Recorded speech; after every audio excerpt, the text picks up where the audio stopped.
Hello, wonderful leader. This is Taaka. Welcome to the Leadership in Africa Redefined, the podcast. This podcast is brought to you by Busara Africa, a Pan-African leadership development firm. In every episode of this podcast, we uncover powerful insights, share real-world experiences, and deliver practical strategies to help you excel as a leader. Subscribe to the show to become the leader you have always wanted to be. Enjoy! Welcome to another episode of Leadership in Africa Redefined, the podcast, a nuts and bolts episode. And today I am joined by none other than Dr. Gillian. Hello. Welcome, Gillian. Thank you. And today we're talking about one of those difficult topics, leadership transitions, how you exit your company or your organization. Now, there's so much we could say about this particular topic, but because this is a nuts and bolts episode, we'll focus on just three things. The first thing we'll focus on is knowing the signals that it's time to leave. The second is you may get the signals that it's time to leave, but you may really struggle with actually making that move to leave the organization. So it's understanding why that might be happening. And then the third thing we will discuss and share with you are some concrete strategies for leaving the organization in a way that you continue to have good relationships. In other words, leaving gracefully. Leaving in a way that you leave the organization positively and that you continue to maintain good relationships. So those are the things we'll be talking about. So let's go back to the beginning, Yes. in terms of what are those symptoms or signals, and I'll start with you, Gillian, that let you know, and I know you, Gillian, just recently transitioned from a company, so I think she's the perfect person to have this conversation with. But what are those signals that tell you it's time to leave? What's one of them, for instance? Okay. I think there are a few different signals, but sometimes you get that feeling that you need to go because you begin to get burnt out, or you feel like you need a new challenge. And I'll touch on both of them briefly. So with burnout, sometimes it happens, it can be self-induced in that leaders take on so much to themselves, they don't delegate enough, that they just keep going until they hit a wall. And you find that they come crashing down. There are leaders I know who have had nervous breakdowns because like they push themselves so hard that they couldn't recover from it, and so they actually had to leave the organization, take time off, try and recover from a mental health standpoint. So burnout is actually a really big thing that can cause people to want to leave, and you need to know the signs so that you don't even get to that stage. That's one thing. The second thing is sometimes you love the job and you're enjoying it, but you may have done it for so long that you can actually do it without thinking, and so you begin to get bored. You are not challenged anymore, and in many ways, for me personally, going through my career, and I had gotten to the point after working in, for example, financial services. I've been in the industry for 28 years, and I know I may not look that old. Yes, exactly. I started young. Did you start at 14? I started working at 21. So trust me, I've gotten there.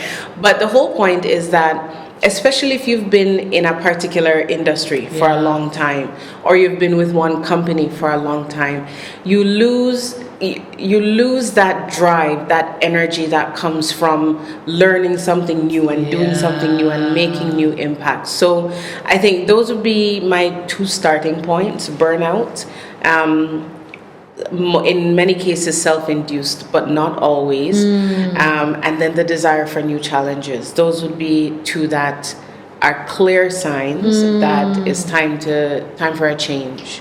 And I hear you so much on those two, and often what you would see in those, well, people suffering from that is almost this lack of passion or drive. It's like everything is like kind of Yeah. blah. Either, as you said, So it because they're becomes a burnt out. challenge, Yeah. even to go Get to up in the work. morning Yeah, and go to work. You're like, oh gosh, exactly. Sunday evenings. It's like, oh no, Monday is coming, and it's so those are signals that maybe it's time to leave. Huh? I will add on, almost related to what you're saying. For me, a big thing I've seen often is leaders who are truly frustrated. So they may still have energy and passion, but they're frustrated. And they could be frustrated by a number of things. Yeah. I've seen ones who are totally frustrated by their boards, or if they're not the CEO or ED, they're frustrated by their line managers. Yes. So there are people who have wonderful ideas, they're trying to do things, but then they start to find that they're just hitting a wall constantly. Or sometimes it's even their team or the organization constantly. They're like, I'm trying to push this, but I'm absolutely getting nowhere. I have no support from my line manager, from my team. I'm just so done. So if you're feeling that level of frustration, then it can also be a sense that those might be some signals that you're thinking it's time to leave. But I've also seen frustration come where, and this happens a lot when we're dealing with some of our super achiever leaders, where they're so frustrated because they're so good. The shadow side is everybody comes to them. So it's constantly, you do this. And that ties into the burnout thing too. Because you are good people, it's easy to give work to those who you know will do it. Yes. And so you find that because you show up and you're good at what you do, everybody comes to you and you deliver every time, so they come to you more. So it's that thing that it's you're a victim of your own success in many ways. Yes, indeed. Okay. So lots of passion and drive, frustration caused by a whole range of different things. Anything else you see as symptoms? I would also say, maybe let me touch on two other things. One is lack of growth opportunities. And that can come in different ways. So I have seen situations where you will have somebody in a company and they're doing very well, but the person above them, and it can happen when people move up from a very junior position and then they're moving up. You may have people at the top who, because of that, feel that they'll never be executive level and they need to bring in somebody above them. I have seen it time and time again. And it's very painful when you've seen somebody who is doing very, very well, but just because of somebody else's perception, they will not get any further.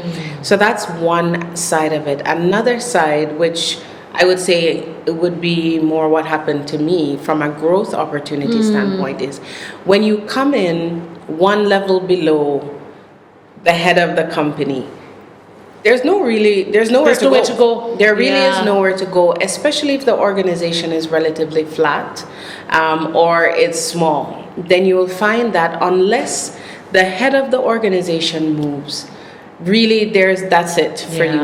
And so when you are in a role like that, then sometimes you have to kind of look, and we'll talk about it later, what you can do, but then you need to ask yourself, how long can I continue to do this? Sometimes you are able to change what you do within the role so you still feel challenged, but generally you'll find that people who have been who come in at the senior executive levels, they know they're coming in and there's no upward growth. So it's basically having that role and having it for a really long time. So not everybody can handle that for extended periods of time.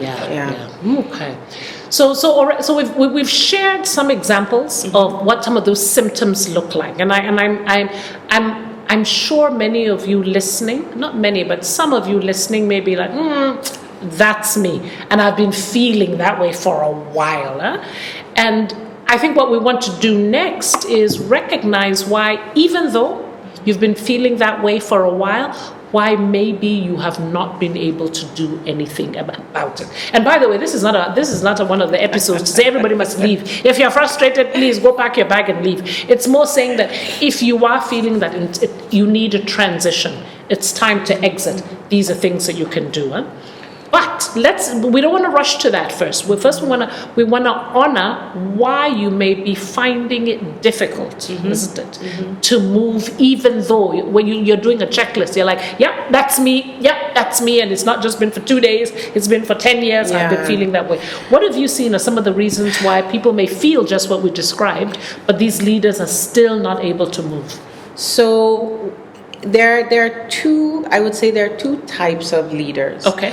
And the situation is slightly different for both. So you have the owner leader, and then you have the, I would say, executive leader, for want of a better phrase. I can't think of one right now.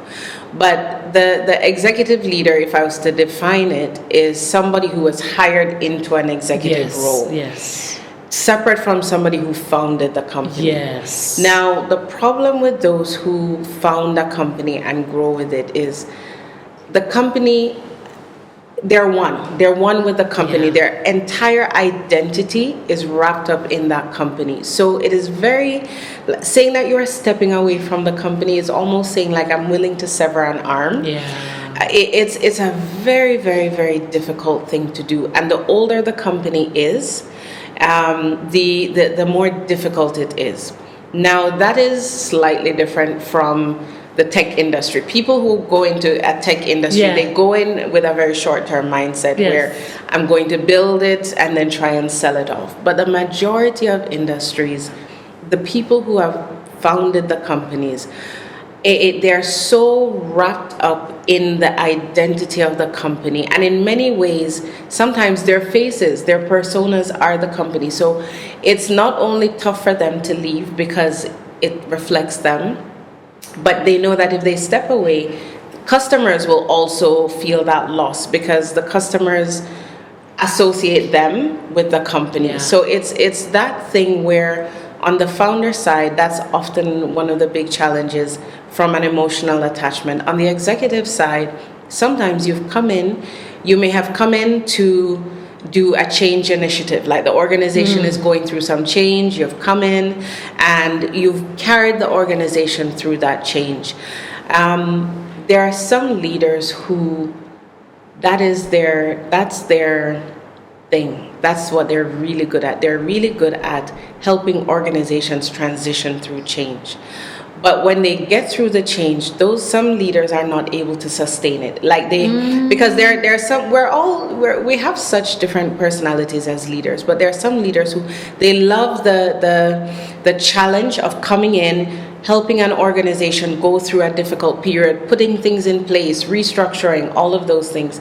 Once you cross that hurdle, they get bored and so not everybody, so they hang in there because they like that they've accomplished this thing, but they're not cut out for carrying it further. So you also have that dimension where, I've brought the company to a certain point. I don't want to let it go and let somebody else come and undo what I've done. But meanwhile, it's not for you anymore. So there are all of these reasons why people have emotional attachments, especially at the leadership level. And it's trying to now tell leaders, it's okay, you're not wrong to have an emotional attachment, but you need to sometimes be able to, look objectively, step out of yourself, step out of your seat, and look at the company and look at what is best for the company. So it's the emotional wall is a big deterrence for leaders. You talked about it, particularly I like the way you distinguished between the different types of leaders, because their difficulty in leaving is dependent on that. And you gave the examples in the company context. I'd love to bring it to the non-profit, because it's the same thing with the NGOs in civil society. You start to find that those who have founded organizations, then it becomes very difficult to leave, because many times they founded it because of their commitment to a particular issue. That commitment to that issue doesn't disappear overnight. So they're still so committed to it, and then they often worry, if I leave, will the organization still So I think that's one big one, emotional attachment to the organization. And let me also add to that one, loyalty. I remember soon after it was almost like 3 months after I had started in my role at ActionAid. One of the program managers, who's still a wonderful friend of mine, but he was the best program manager at the time of the law, came to me and he said, I've got some tough news. You could see the guy was just dying. This is one of the hardest things he had to say. Was that he had gotten a wonderful job offer from a better, better organization. But I could see he felt he was being disloyal. And particularly, I know in an African context where our organizations are like family, it's a sense of, I know you, Taaka, you're counting on me to run this particular region, this program, and now it's as if I'm abandoning ship. So that sense of loyalty, it can make it feel like the emotional attachment when you leave is broken. So you might feel like, oh, there are better opportunities, but it's still hard. It's still hard to leave. But coming back to the founders, I think another thing I've seen is this fear of losing control. And there's a worry, and in fact, there's a conversation happening a lot within civil society where we're not seeing enough founders transition out, even though they're tired. Just what you described, they're tired, they're exhausted, they're burnt out. But they're like, where do I move to in a way that I can still have some level of control or ensure that things will still go on in terms of realizing that vision? And will we still be able to maintain our core values and the mission of the organization? So it's that deep fear of, if I step away, even though really I'm just so tired, will the organization still be able to sustain this? You know, the funny thing about control, there are some people who fear losing it for laudable reasons like that. Like, will the organization still follow through on kind of the culture that we've built, the values that we've built? There are other people who fear losing control for the sake of control itself. And it's a real thing where there are some people who, and leaders, and again, all of these I have experienced in one way or the other, where you have some leaders who are very they have such control over the organization without accountabilities in place. They know that if they leave that, like, their whole persona and identity is wrapped up in the way they can control and command and demand and fire and everything at will. So they need to leave. The company is falling apart because of that, but they don't want to relinquish that control. So the control is a funny thing, that there are some for positive reasons and some also for negative reasons. Any other things you've seen before we then move to what to do about it? Absolutely. One that I would highlight is succession planning. And so you find that leaders find it difficult to leave because they don't have a proper succession plan in place for several reasons. So you may have, especially if it's now founder-led, you will have some founders that they've built a company and they are looking, or they're hoping that their children will come and take it over. And then suddenly they realize that the children have no interest in the business. So they're stuck because they've built all their succession plans around the kids. It happens in corporate world, it happens in the churches, it happens in all of them. So that's one thing around succession. Just before you finish on succession planning, what we see in civil society a lot is that because you're stretched with the funding, even though you want to build up that next pipeline of leaders, you often find you don't have the resources to pay the kind of talent you need to do that succession planning. So you do worry, like, eesh, who will take over? Yes, but go ahead, I interrupted you. No, so you have that issue where the people that you're hoping to step into the role are not interested, or for whatever reason they may even be interested but not qualified, and so you can't in all good conscience put them in the role. But you also have people, and I think I feel like it's more so in an African context, but correct me if I'm wrong, where people treat succession planning like funeral planning. It's like they're afraid to do it, where they feel that That's like your will, like writing your will. Yes, exactly.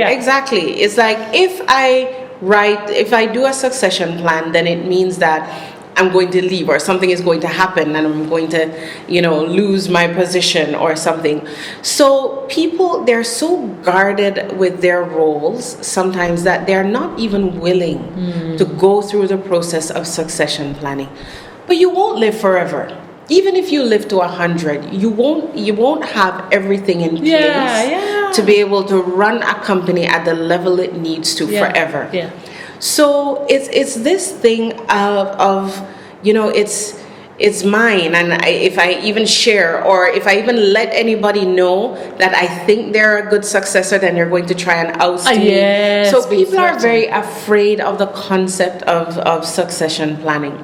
And then to the point about not being able to hire for it as well. Yeah. That's another really big problem. I have seen where companies, there's such a gap between the senior leadership and the next in command. Yes. But the companies are busy trying to nickel and dime and save every cost, not realizing that there's a certain level of let's say second in command leadership that you need. Yes. And we're not putting those structures in place because either we are trying to cut costs, or we're afraid and think that it means that, I don't know, we'll lose our role or something. But so I think generally we need to change our mindset about succession planning and take it a lot more seriously. But it is a really, really big problem because people want to leave and there's nobody to take over the role. Yes. And it's a challenge. As a leader, making decisions and solving problems can sometimes feel overwhelming. Having a thinking partner to help you reflect, gain clarity, and take charge of your situation is essential for personal and professional growth. This is where coaching comes in. At Busara Africa, we offer executive coaching guided by the ethics of the International Coaching Federation. Our internationally certified coaches bring years of experience and mastery of the coaching process, empowering you to take control of your leadership journey. Contact us today at www.busara-africa.com. Are you doing too much? Feeling overwhelmed, yet still questioning if you're doing enough? Leading from within, the inner work of leadership is here to help. This monthly online program helps leaders like you build self-awareness, master emotional intelligence, and lead with confidence. With expert-led masterclasses, practical tools, and a curated resource library, you'll gain insights to lead with authenticity and impact on your schedule. So take a breath and join me on a powerful journey of inner work required to thrive and find your joy as a leader. Join now on www.busara-africa.com. Maybe I'll say one more reason I think people don't leave, and then we can go to the best practice. I think, again, in our African context, what I see is people may want to move on, but they're like, where will the money come from? They have not organized themselves financially to move on to whatever's next. So I've met leaders who are like, I'm tired, I'm burnt out, I'm done with this whole thing, whether they're founder or not. But they're like, but either they're not sure what they want to do next, or they're like, how am I going to survive without this salary? That, I still, and many leadership roles, we see this right from the political level all the way down. Many leadership roles come with certain trappings. You'll see they will take care of the car, they'll take care of certain things in the house, whatever it is, all these kinds of perks that come with the job. And so if a leader hasn't sorted out their finances in a particular way, or maybe they have actually, but again, when you're a leader, you have so many people underneath you. People are like, after all, you are the executive director of so-and-so. So before you know it, you're taking care of everybody, everybody's school fees, everyone. So it means then it's not as if you've built yourself some type of financial nest egg, so that when you step away, you're still able to survive. So I do encounter leaders who are like, we're tired, but sincerely, I can't afford not to be doing this job. Or, yes, I'm tired, but actually I'm not quite sure what to do next. No? And we'll talk, we'll talk about it in a bit, but just on that same point, most people, when you're transitioning, the nature of the word transition is you're moving from one thing to another. Yes. You are not leaving the job, ideally, I would think, to go and sit down and cross your hands, cross your feet, not do anything, not earn any money. So when the nature of transitioning should be you are going from A to B, and one would think that the A to B would be comparable. Even if it's not better, it should be at least not disadvantageous to you, unless they have, forcefully transitioned you out of a particular situation. But it's that whole thing of sometimes people are just afraid.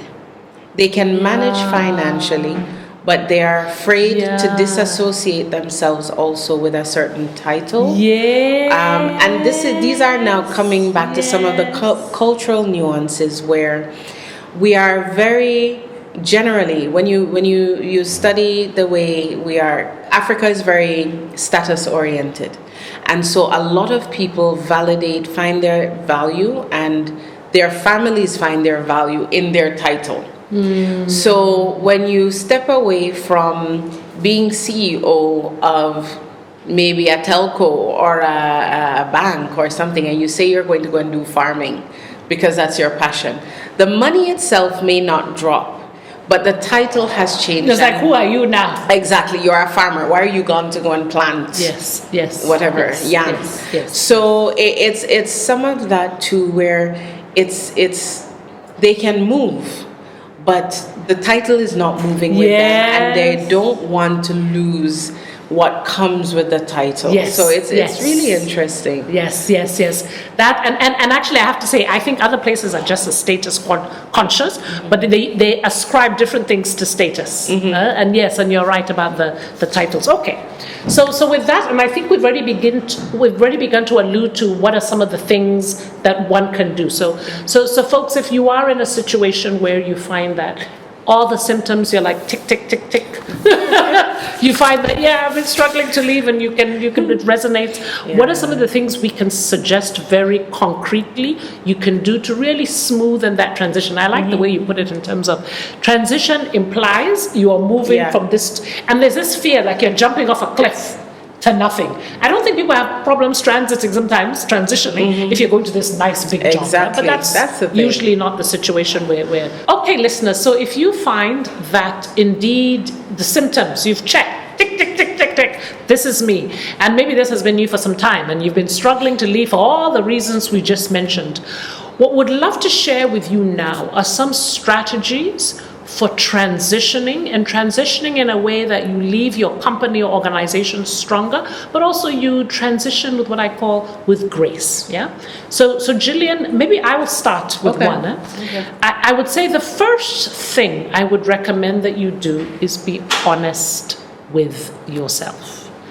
Be honest with yourself in terms of what you're feeling. What I found with a number of leaders, this has come up in coaching and other things, is people are suppressing. They're suppressing their feelings. They just kind of go through the motions, and not being honest with yourself means that you're probably not giving your organization or company your best.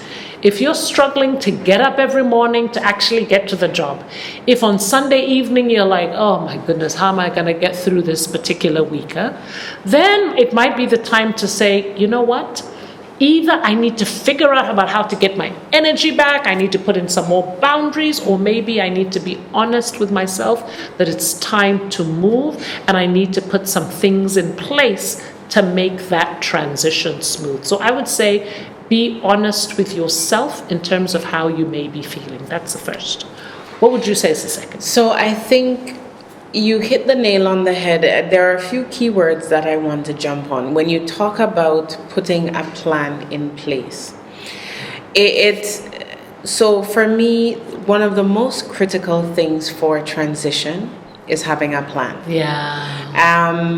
For me, my plan started 2 years in advance. Yeah. Like I knew I had hit that wall where I needed a change for my own reasons, but the actual execution of it was 2 years in the making. Like it took 2 years from when I made that decision to when I actually stepped away. And the thing is, you do not ever want to transition. I wish there was another word for it. Transition makes me feel like, you know. But anyway. But what I liked about how you describe transition is that it means you're going from one thing to another. You're not jumping off a cliff. Exactly. Yeah. So you don't ever want to transition based on emotion. Transition and emotion do not go But it depends. It depends what emotion. Because you see, you're thinking on negative emotions. I like transitioning if I'm inspired. For me, any emotion. So your emotion can trigger it. Do not get up whether you are happy or you are sad and saying, I'm leaving because I am happy or I'm leaving because I'm sad. Have a plan. Okay, so they have a plan. Yes. So the point is that, you know, like a few weeks ago, somebody called me and she literally called me crying and said, Gillian, you know, the company that she's at, she wants to leave. She's written her resignation letter and she's going to hand it in tomorrow. And I'm like, please impulsively. Stop. So in other words, don't make these decisions impulsively. You can call it impulsively. And for me, I look at it as being emotional. Because Gillian, I have to disagree with this. No, because and in it's terms fine. of emotional intelligence. No. So it's good, and disagree. But the way I look at it is, people get emotional, and it's the same thing when you are in a relationship and with you your do things you regret spouse or whatever. Things, because of a certain feeling, you make a certain decision that has long-term implications. So where the emotion manages you, you don't manage the emotion. That's what I'm hearing you say. Yes. So you cannot let your decision to get up and go be where based the emotion on, is managing you. Be based on the emotion at a certain time. I'll give you another example. There was a young man who he had some issues at the company that he was working at, and you could tell that the company was trying to actually get rid of him and frustrate him into leaving. And when he and I had the conversation, I said to him, do not be emotional about this thing. If you see what is happening, no problem. But take your time, put things in place so that when you go, you still leave well and you are still able to take care of yourself and your family and everything. Because in that moment, the feeling that he had and just some of the counsel that he was getting, he would have gotten up and left the same day. And you don't want to do that. So, I mean, call it any name you want. But I think for the me, nuance, because for instance, I've left jobs because I was angry at the injustice in those jobs. Now, the difference with the example you gave, I managed the anger, but the anger was a wonderful impetus because without being angry, I would have stayed in those places where things were not right. So I managed the anger as opposed to letting the anger, as you know what you described. The emotion can trigger you to now want to act in a particular way. It should not drive your decision to say, I am going to leave because I feel this way now. No. So there are things that you may see in a company that you don't agree with. It goes against every value that you have. It doesn't mean you must get up tomorrow and leave everything as it is. You can still take your time, put things in order, so that when you leave well, to the best of your ability. Sometimes you're not always able to leave well, but the whole point is that, and the point that I'm really trying to make within this is about having a plan. And when you get angry or when you get happy because there is something that has made you very happy, it's about not moving in the moment and making sure that you have a plan. So when you move, everything is in order. Or if you had actually one job, I had to leave at the moment because I found that there was such unethical dealings Gillian, I tell you the next day. But I think where I pick up your thing is that I always had almost a plan in place so that, almost like a risk mitigation strategy. But go ahead, yes, make a plan, plan. So I mean, it's that's the essence where I am a firm believer in having a plan where it doesn't have to be well written out. A week one I'm gonna do ABC, but have a plan. Like, know where your feet will land when you get into the process of initiating a transition. You have to know what that is going to look like, especially if you have responsibilities. And again, in the African context, it's not just your nuclear family. Most people are taking care of parents, aunties, uncles, cousins, nieces, siblings, nephews, everybody. So if you are offended in the moment and you decide, I'm going to get up and leave for whatever reason, there are all of these mouths that are depending on you. So it's just about making sure that there is, when you step, you know where your feet will land. Yes, that's the most important thing. And I like that. so that's one aspect of planning. The second aspect, really quickly, is the succession plan. So you need a plan for yourself. You need a plan for whatever post you are leaving behind. So who are you preparing to move into that role? And have a view as to how long it will take. And this is something that even should be discussed at the company level. When they look at the senior roles, they look at the high-risk roles, the ones that you would say have key man risk.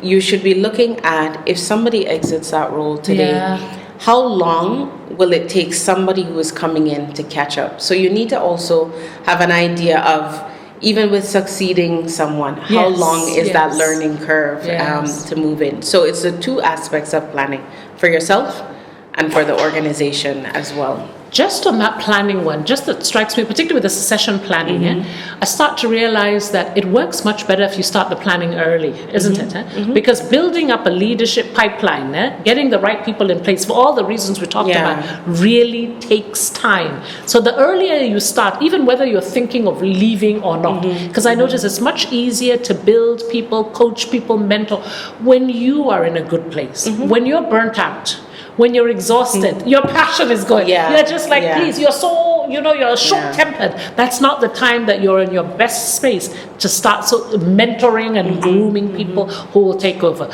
So if one just starts to do that succession planning, just almost as a habit, as a key essential leadership practice. But the interesting thing is that the same, in telling them that they should try and hand over some of these roles.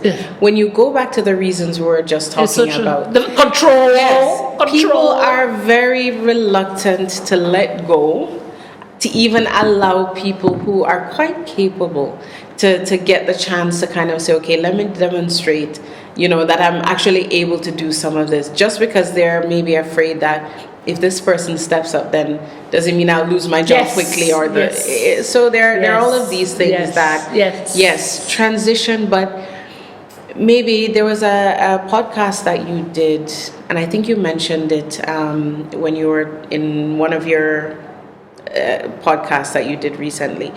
But there was one that you did where you spoke about finding value and valuing yourself. Yes, it was. You mean the inner worthiness? Yes. It was a nuts and bolts that we all did in season 2 around managing the ego.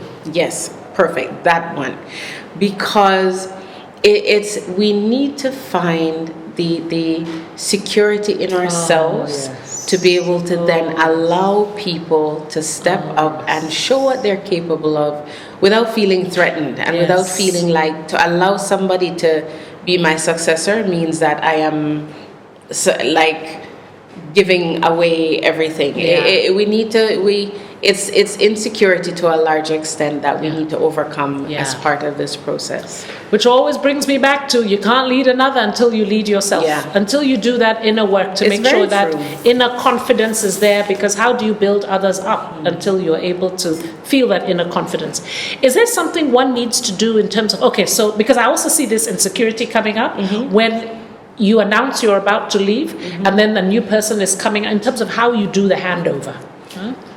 So it's part of it comes with, and I'll come back to the whole planning side, in that when I was moving out of my role last year, by the time I got to the end of the year where I was about to exit, I almost had nothing left to do, because I had handed over virtually everything. So except for maybe there was some strategic decision that needed to be made, the team was running without me. Like, I had gotten myself out of the job successfully. And so I always used to hear people saying the best leaders are the ones that, you can groom people and then you've gotten yourself out of a job. Yes, nice. And I finally had that experience where I had worked myself out of a job. Nice. And it was a really good feeling, because the people themselves were also so empowered and felt so happy to be able to demonstrate, and they actually rose to the task. Nice. So it was really, really good. It didn't happen overnight, though. Yeah. Let me say that. This came after many years of sweat and tears. And talking plenty, and looking in the mirror sometimes and saying, am I losing my mind? But you, as a leader, I think you need to also have that patience and that vision and that faith that the team that you are building will step up to the point that they can step into your shoes and allow you to step away. So I love that. It's wouldn't you say even beyond the team? I think you build the team, but you also build the institutions. Yeah. So that I think that is something we on this continent we can get better at.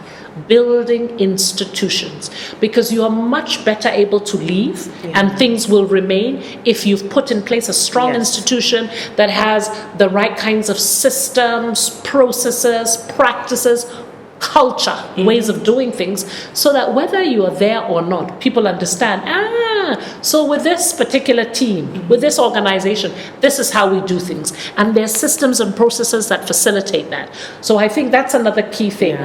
That as part of your planning, in fact, not even your planning, because hopefully you do this even before. So ideally. Because what I'm picking up even just from our conversation, your leadership transition, when you decide to transition, is much easier if there were certain things you were doing regularly as part of your leadership practice. You were grooming, just what you said, you were building people up, you were grooming people, you were giving them opportunities, but also you were building the institution so that ultimately, whether you're there or not, it can survive without you. And I think that, one of the most, for me, self-revealing moments that I had in the process of transition, where I looked at myself in the mirror and said, Gillian, you should have been able to do this even before you were leaving. But I found that when I made up my mind that I was going, and because I knew I was going, I then actually delegated more freely to the team. And it even though I delegated a lot to them before, but because I knew I was going, I started pushing even more to them to say, okay guys, you do this, you do that. And I remember one day saying to myself, I wish I had this mentality before. So if I had that mentality, even when I was still fully invested and everything, I would have even been a much better leader, I think, because it would have allowed them to even flourish maybe earlier. I still think I held on to things too much, largely just because I was so focused on getting it right and getting everything done my way. But when you get to the point that you'll no longer be around, you begin to say, okay, then you two, your way. Let's try it your way. So it's but that means managing your ego. Yes. And so it's being able to come to that place where you can trust people to do the thing. For me, it took me longer than it probably should have, but it's getting to that place where you can trust people to do it and allow them to do it. And because I think most of them will pleasantly surprise us and rise to the occasion. So I like that.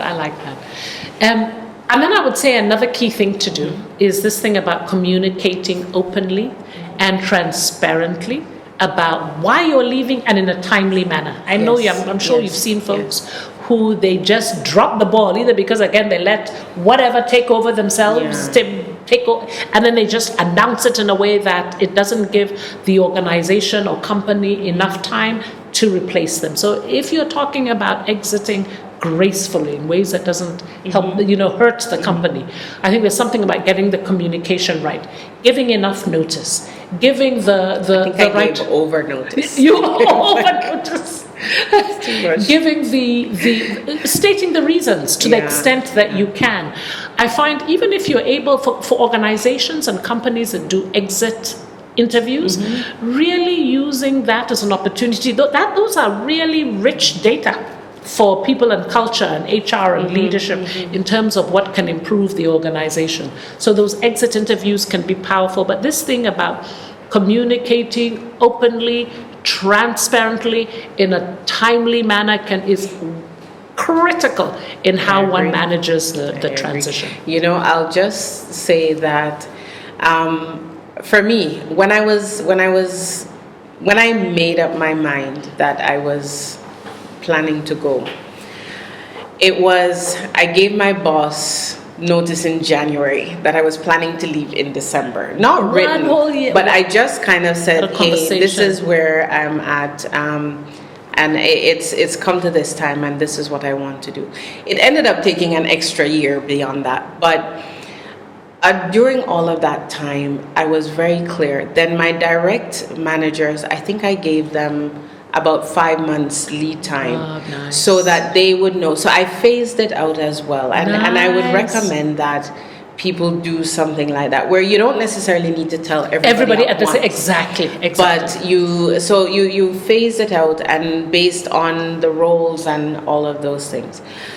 Very different compared to, there was one manager that I had, and she'd been with me a long time. She calls and says one day, I'm leaving. I'm calling you to tell you that I'm leaving the company. And I was like, okay, no problem. I respect your reasons, all of that. And normally the standard is that you give 2 months notice. Yeah. So I just assumed she was giving 2 months notice. Then I hear from another corner that, she's leaving in like 3 weeks.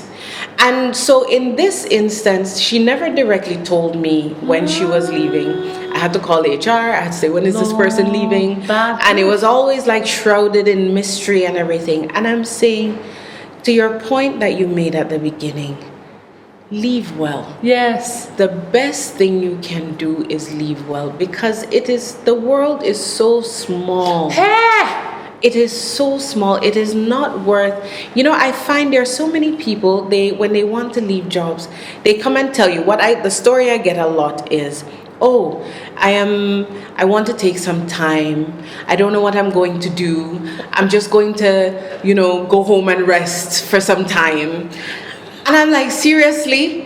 Because you don't want to tell me, but you're the same one now that wants me to give a reference for you for that new job that you're moving to. Come on. So we're all adults. So if you have the boldness to leave, then be bold enough to say why you're leaving. Yes. But leave well. I think you never lose anything by leaving well. You stand to gain way more.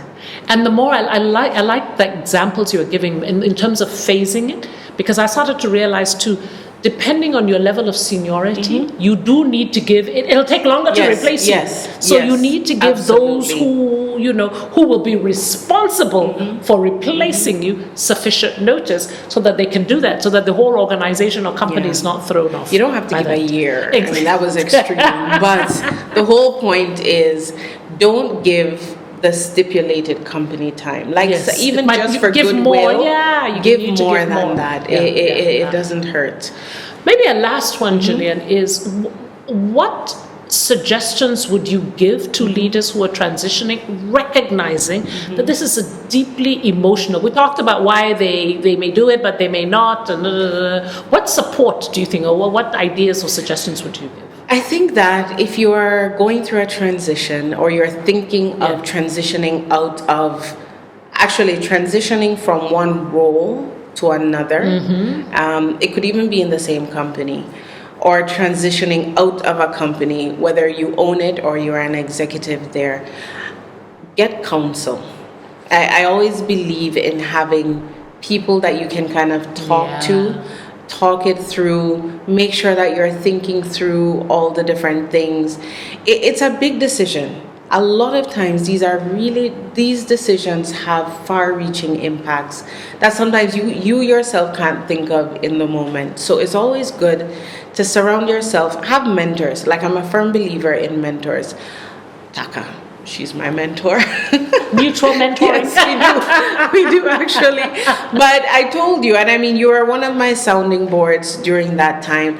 And sometimes too, you just need somebody who will even encourage you to do it. Not in a bad way.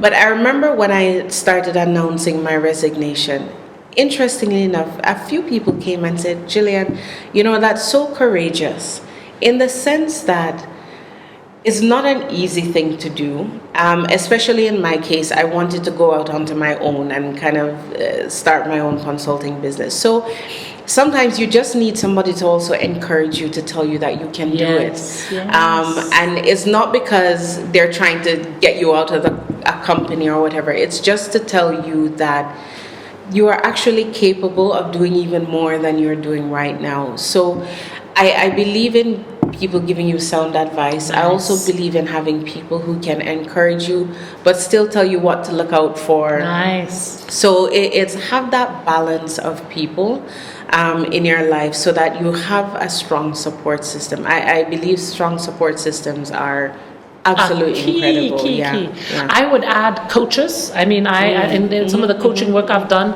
is folks who are thinking of going through transitions, and just having, as you said, that sounding board, and a thought partner to process what you're thinking, analyze, help you think what next can be powerful, and maybe even therapy or counseling. We always say depending on the circumstances. Depending on the circumstances, that can also be really super useful in terms of processing how emotional it can be. Yeah? And just maybe a couple other really quick things.